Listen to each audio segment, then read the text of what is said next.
I think it's really good that there are so many clubs of all levels already in discussion about community ownership, and I think that there's a momentum behind that. And I would just wish fans and those that are involved in discussions about community ownership all the best. I think it's a model that will work well for many clubs, and I would encourage them to go for it. Other benefits of community ownership are the governance models that are available now, and that's changed in the last 2 or 3 years, where football clubs are not just run fiduciary for the benefit of the shareholders, although shareholders can be fans. There's now governance models out there that the football club must be ran for the benefit of the community, and I think that in social enterprise has a far bigger benefit to football clubs and the communities they're in, and therefore the fans, rather than just this last 50 years of here's how a private limited company works as a football club. Yeah, I think community ownership, the benefits of community ownership are exactly what it says. It's owned and run for the community, it's owned by the community for the community. And I think what you then do is you associate the way that club is run with the people who actually are passionate and care about that club. And you therefore take away some of the risks that are associated with other people coming in who perhaps got different objectives. The kind of organisations we're talking about are social institutions, they're community institutions, and if they have any future at all, it's because they're actually located in their community. And I think it's both an opportunity and a challenge for communities to demonstrate that these organisations are indeed central to their community. But I think it gives a way forward which has got sort of direction and kind of excitement rather than this kind of risk that is associated with individual benefactors or individual owners.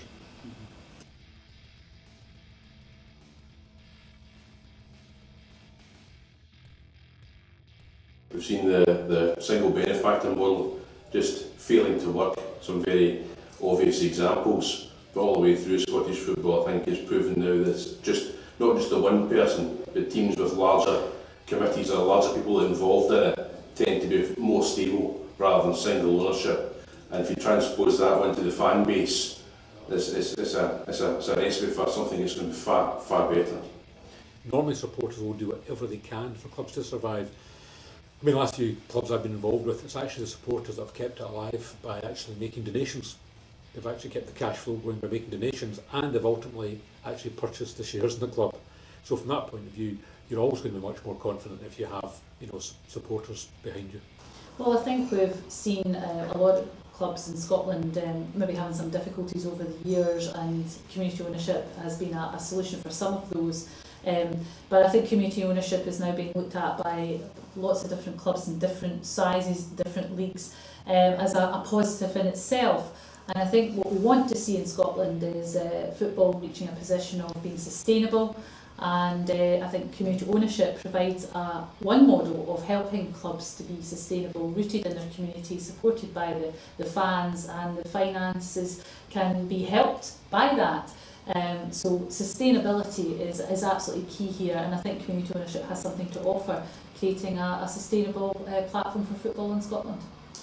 Well, I think that it protects I think the security of the football club.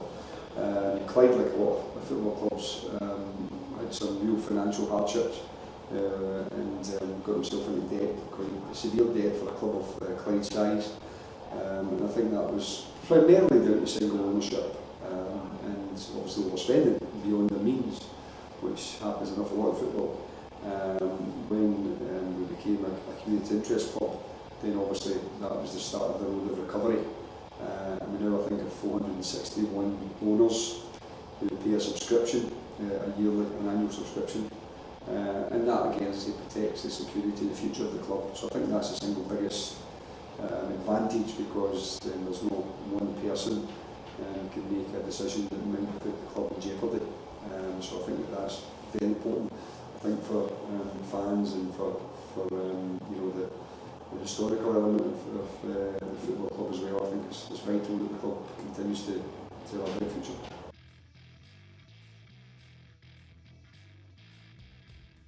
I think it'll increase, A, because it's the right thing to do, and I think it'll also increase because there aren't very many other options, I think, available for a lot of clubs. But I think the positive agenda is more exciting in the sense that you have got these resources, they are long-lived institutions, and we're now kind of wakening people up to the fact that there are different ways in which they can be organised and managed and run, and that we needn't be wedded to the model which has existed for 100 years or so. So I think there's a real positive around that. I think it's also because many people have probably come into the realisation the old model actually doesn't work, and it's not really fit for purpose, and therefore some innovation and imagination which has got benefits for the community and for the club can only be a good thing. So I think if you look ahead, I think this kind of trickle, if you like, we're seeing at the moment will accelerate. We'll see more clubs going down that route, and I think that's a very welcome development. I think, whether it be a mix of that or whether it be completely fan-owned, I think it's got to be the way ahead for it. If you see, the collapse of the kind of sugar daddy model that's left so many clubs and we have Brent in 2008 in our league and they've done terrifically to rebuild after the Bruce Nelson years at Gretna. And that's just been built again on the hearts and souls of a community. It's not been built on a rich man's money. I think it's just a natural progression of things in terms of people recognising that supporters are the ones that are always there. They're the ones that actually come up with donations when the club's in trouble, and even looking forward in terms of funding and working capital as things get tighter, then it's probably better to start to transfer ownership and let the actual supporters get on with it. And again, I think some clubs are still really struggling, so from that point of view I think the owners in fact want to transfer ownership and just let the supporters run the club. And I think it will grow. I think it may grow quite significantly over the next 5 years. As I say, because I think the fans want a bigger say in how the clubs are running. I think that's perfectly acceptable and right. And I think they want to see it protected and not falling into the hands of maybe a single owner who maybe does not have the best interests of the club at heart. So it's great when you've got someone throwing a lot of money if it works, but when it doesn't work, it leaves the club hanging by its fingernails.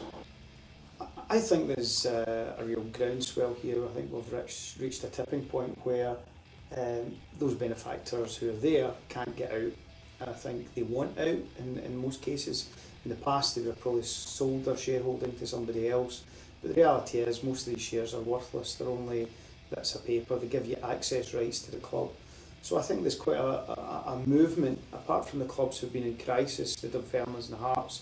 There's a lot of other clubs like Ayr United and Morrow, and there's a few other clubs that we're talking to as well, who the chairman have said, look, we're keen to pass our shareholding on. And of course, who better to pass it on to the fans, who are the one constant about any football club. They are always there. Players come and go, managers come and go, chairmen come and go, but fans are always there in one shape or form. So I think it's going to be really quite a common feature. We've estimated that this time next season there could be potentially 8 clubs in community ownership.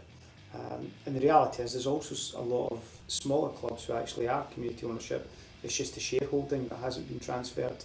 So we'll be looking at that as well in the coming years.